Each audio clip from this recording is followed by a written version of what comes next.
नमस्कार दोस्तों। सुबह से ही बड़ी बेचैनी हो रही थी। पता नहीं क्या बात थी।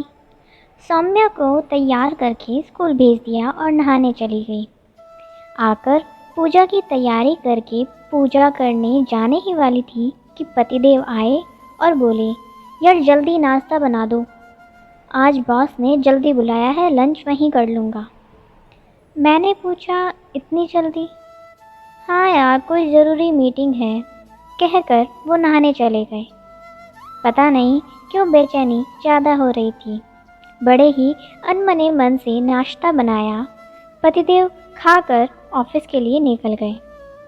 जल्दी से सब रखकर हाथ पांव धोए और भागी पूजा घर की तरफ। मेरे कान्हा, मेरे सबसे अच्छे दोस्त, उनसे अपने मन की हर बात कह देती हूँ मैं। फिर डर नहीं लगता, जैसे उन्होंने सब संभाल लिया हो। प्रभु, बड़ा डर लग रहा है, आप ही बताओ ना क्या बात है। ऐसा डर तो कभी नहीं लगता। वैसे आप हो तो काहे की चिंता। सबका भला करना प्रभु, हम सब पर कृपा बनाए रखना। श्री बांके बिहारी, तेरी आरती गाऊं, हे गिरधारी तेरी आरती गाऊं। आरती गाने में जाने खो सी जाती हूँ मैं। पूजा करने के बाद घर के काम निपटाने में लग गई, जैसे सब ठीक हो गया हो। बड़ा हल्का महसूस कर रही थी। थोड़ी ही देर में दरवाजे की घंटी बजी। देखा तब पड़ोस वाली आंटी अंकल बड़े परेशान से खड़े थे। आइए आइए, अंदर आइए ना, मैंने कहा। पर उन्होंने कहा आज रवि यानी मेरे पति मिला था, कह रहा था ज़रूरी काम है, सुबह 8:30 की ट्रेन पकड़ने वाला था।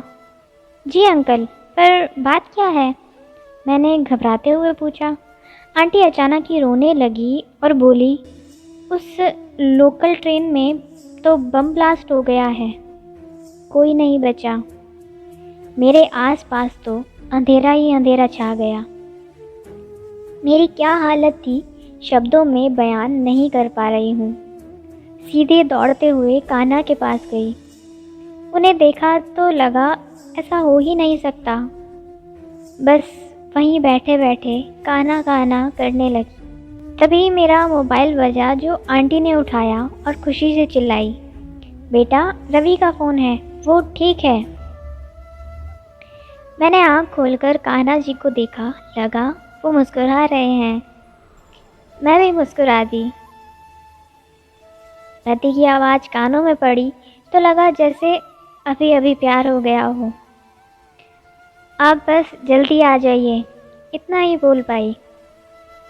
ये घर आए तो मैं ऐसे गले लगी जैसे किसी का लिहाज ही ना हो। थोड़ी देर में अंकल ने पूछा, क्या हुआ था बेटा, तुम ट्रेन में नहीं गए क्या?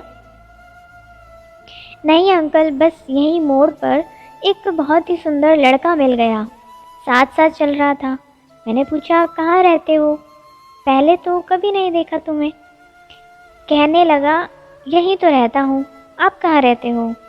मैंने कहा, मैं शिवम बिल्डिंग में रहता हूँ। ऑफिस का भी बताया।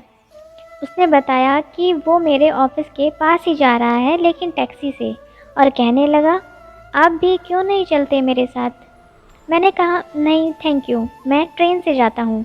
अब वो जिद करने लगा, बोला, मुझे अच्छा लगेगा अगर आप चलेंगे तो, वैसे भी टैक्सी जा तो रही है ना उस तरफ।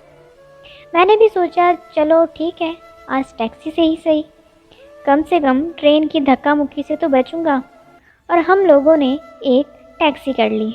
मुझे देखकर मेरे पतिदेव बोले, यामिनी, पता नहीं क्या जादू था उस लड़के में कि बस मैं खींचा चला जा रहा था। बहुत ही प्यारा था वो, आज जैसा मुझे पहले कभी नहीं लगा। मैं भागी कान्हा की तरफ। मेरे सबसे अच्छे मित्र ने आज मेरे पति के साथ साथ मेरा जीवन भी बचा लिया था। वो अभी भी मुस्कुरा रहे थे। भक्ति में शक्ति है। जिनका मन सच्चा और कर्म अच्छे हैं, वही भगवान का सच्चा भक्त है। और ऐसे लोगों पर ईश्वर की कृपा हमेशा बनी रहती है। जय श्री कृष्ण। कहानी अच्छी लगी तो लाइक बटन को दबाना ना भूलें। आपके साथ और सहयोग के लिए मैं आप सभी का दिल से धन्यवाद करती हूँ। फिर मिलेंगे दोस्तों एक नई कहानी के साथ। तब तक के लिए हंसते रहें, मुस्कुराते रहें, अपना ख्याल रखें और इसी तरह हमारे साथ जुड़े रहें। धन्यवाद। अगर आपको ये कहानी अच्छी लगी और इससे कुछ सीख मिली तो चैनल को सब्सक्राइब ज़रूर करें। आपका एक सब्सक्राइब हमें इसी तरह से नई नई कहानियाँ आपके लिए लाने के लिए प्रेरित करता है।